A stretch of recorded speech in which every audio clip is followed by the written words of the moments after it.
I tried to go into Silent Hill Ascension with an open mind. It's the first part of Konami's grand relaunch of the Silent Hill franchise, to be followed by at least 2 more games and a live-action movie based on Silent Hill 2. It should be exciting and a fun thing to experience with other fans. See, Ascension is an interactive narrative experience. Think along the lines of games like The Quarry or Detroit Become Human, except consisting entirely of the cutscenes, story choices, and QTEs. No exploration at all. But you're also just one of many people playing the game, all at once, as it plays out live, and so your actions are just a drop in the bucket alongside millions of other drops in the bucket. If the majority of viewers make the same decision as you, you'll get to see things play out how you wanted. Otherwise, your vote didn't matter and you wasted your points. Yes, you use points to vote for each decision.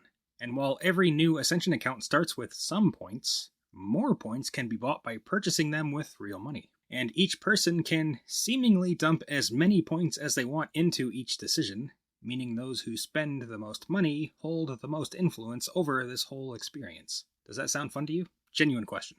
Each viewer can also create their own character from an extremely small list of cosmetic options, though additional cosmetics can also be bought as well as obtained through the Season Pass, because yes, there's a Season Pass. To get some use out of this created character, you can buy raffle tickets with your points for a chance to win a cameo or guest spot within the story, where your created character and username appear in segments of an episode. There's also simplistic minigames you can play between episodes to help certain characters gain a little stat boost or something. Although without buying the Season Pass, most of these are locked, so your mileage will vary.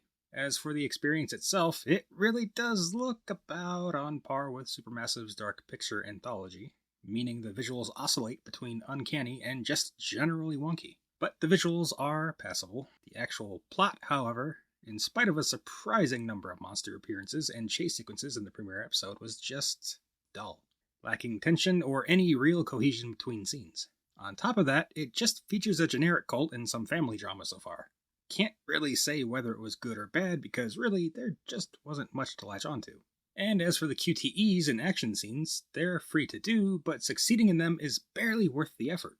For one, the UI of the website is so cluttered, distracting, and ugly that it makes it difficult to focus on the prompts that briefly flash on screen. And aside from that, so much of the audience either failed or intentionally ignored the QTEs that it felt impossible to actually win.